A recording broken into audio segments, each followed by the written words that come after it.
भारत ने बुधवार की रात लगभग रात के 1:30 तक पाकिस्तान के 9 आतंकी ठिकानों पर हमला किया है।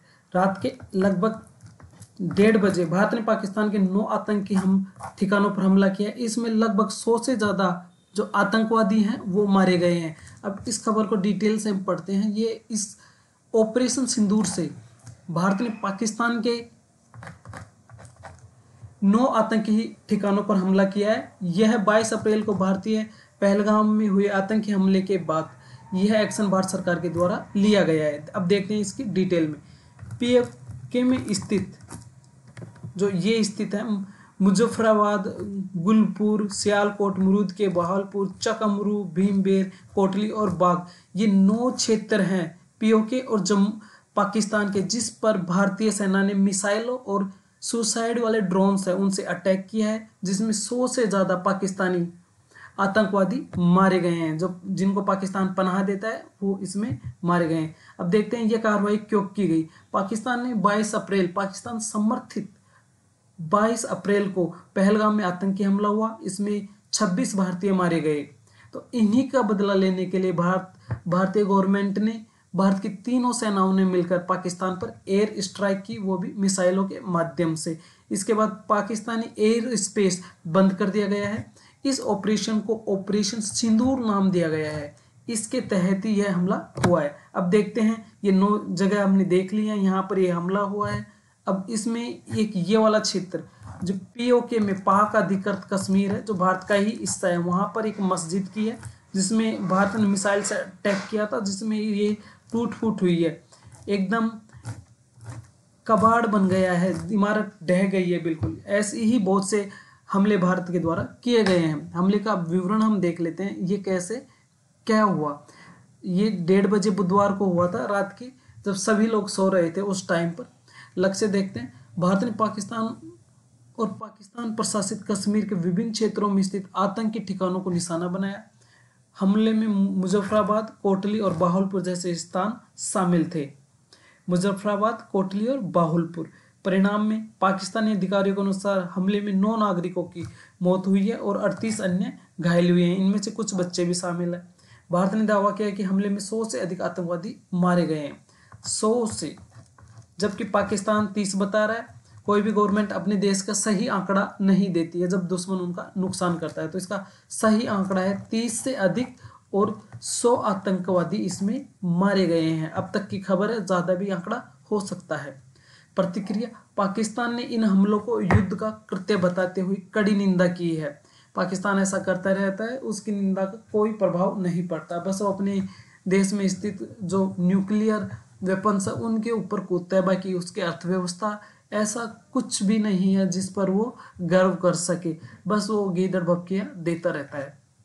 अब आगे वो दावा करते हैं कि उन्होंने भारत के लड़ाकू विमान को भी गिराया है। इसके अलावा पाकिस्तान ने भारतीय सेना के ब्रिगेडियर मुख्यालय को नष्ट करने का भी दावा किया है, जो कि शायद सच हो, फेक हो सकता है ये पूरी तरीके से।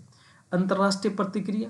संयुक्त राष्ट्र महासचिव एंटोनियो गुटेरेस और अमेरिकी राष्ट्रपति डोनाल्ड ट्रंप ने दोनों देशों से संयम बरतने की अपील की है। उन्होंने चेतावनी दी है कि यह तनाव क्षेत्रीय स्थिरता के लिए खतरा बन सकता है। यहाँ पर यूएन के महासचिव एंटोनियो गुटेरेस और अमेरिकी राष्ट्रपति डोनाल्ड ट्रंप ने दोनों ही देशों से यह रिक्वेस्ट की है। अब इसका निष्कर्ष क्या होता है वो हम यहाँ पर देख लेते हैं। यह घटना भारत और पाकिस्तान के बीच बढ़ते तनाव और संघर्ष का प्रतीक है। दोनों देशों के बीच कूटनीतिक प्रयासों के बावजूद यह संघर्ष क्षेत्रीय और वैश्विक सुरक्षा के लिए गंभीर चिंता का विषय बना हुआ है। लगभग 15 से ज़्यादा दिन हो गए यह तनाव बरकरार है और भारत ने अपना प्रतिशोध लिया है। यह जानकारी प्रतियोगी परीक्षाओं के लिए तो है ही, और वैश्विक घटनाओं और प्रभावों पर भी चर्चा करने का अवसर मिलता है इस जानकारी के आधार पर। अब भारत ने 15 दिन बाद यह इस आतंकवादी हमले का बदला लिया है। उसमें 26 लोग मारे गए थे 22 अप्रैल को। उसके बाद यह अटैक भारत के द्वारा किया गया है। हाल ही में भारत रूस से टहल नाम का जो जंगी जहाज खरीद रहा है। भारत ने 2016 में डील की थी और इस समय इसकी डिलीवरी की जा रही है। टहल नाम का जंगी जहाज है। ब्रह्मोस सुपर बैलिस्टिक मिसाइल से लैस है, रडार की पकड़ में ये आता नहीं है। 3900 किलो इसका वजन है।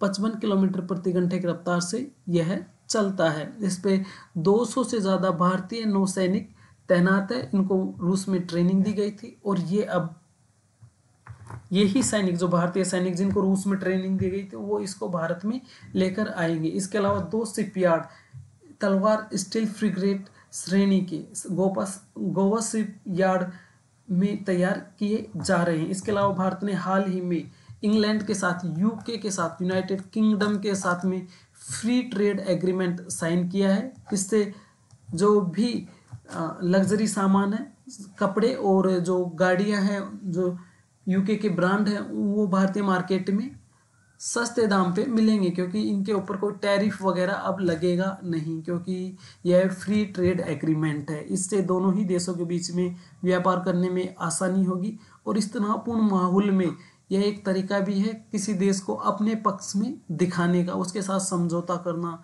ये सारी चीज़ें इसका हिस्सा है। साथियों, अब मिलते हैं किसी अगले वीडियो में अगली जानकारी के साथ में। तब तक के लिए आप हमारे साथ बने रहें और अपनी नॉलेज को बढ़ाते रहें।